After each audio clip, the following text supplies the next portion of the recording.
ഇനിയിപ്പോൾ വലിയ വിവാദമായി ചർച്ചയായി മാറിക്കൊണ്ടിരിക്കുന്ന സഞ്ചാർ സാഥി ആപ്പിന്റെ വിവരങ്ങളിലേക്ക് പോകാം. എന്തായാലും സ്വകാര്യതയെ ഇത് ബാധിക്കുമെന്ന നിലപാടിൽ ഉറച്ചു നിൽക്കുകയാണ് കമ്പനി.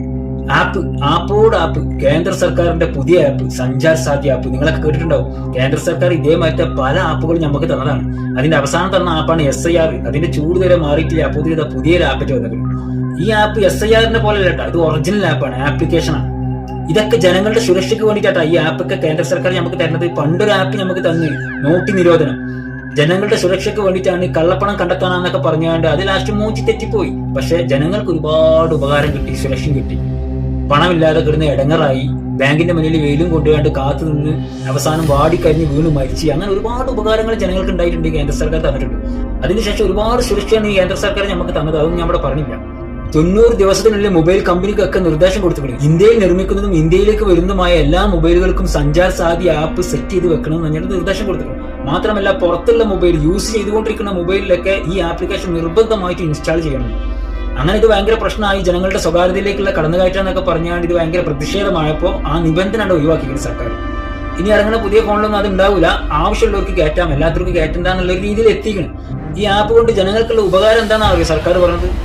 മൊബൈൽ അഥവാ നഷ്ടപ്പെട്ടാൽ അതിനെ നമുക്ക് ബ്ലോക്ക് ചെയ്യാം. പിന്നെ ആ മൊബൈൽ എവിടെ ഉണ്ടെന്നുള്ളത് നമുക്ക് കണ്ടെത്താം. പിന്നുള്ളത് സൈബർ തട്ടിപ്പ്. അതായത് അറിയാത്ത നമ്പറിൽ നിന്നൊക്കെ കോൾ വന്ന് നമ്മൾ അറ്റൻഡ് ചെയ്യുമ്പോൾ നമ്മളെ ഫോൺ ഹാക്ക് ചെയ്യൂലേ.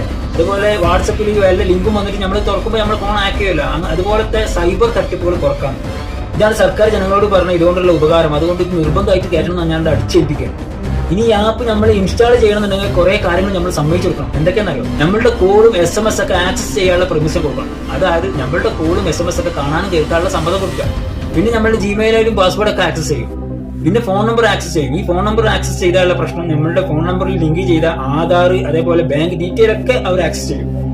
പിന്നെ നമ്മളുടെ ഫോണിന്റെ സെക്യൂരിറ്റി നമ്പർ, അതായത് IMEI നമ്പർ, അതും ആക്സസ് ചെയ്യും.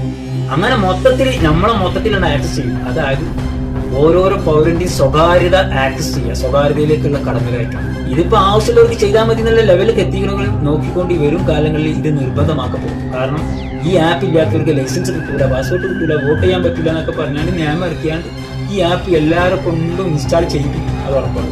അതുകൊണ്ട് തന്നെ ജനാധിപത്യ വിശ്വാസികളെ ശ്രദ്ധിക്കുക. ഈ പോക്ക് പോയാൽ മിക്കവാറും നേപ്പാളിനെ പോലെ ഇന്ത്യയും ആവാൻ സാധ്യതയുണ്ട്.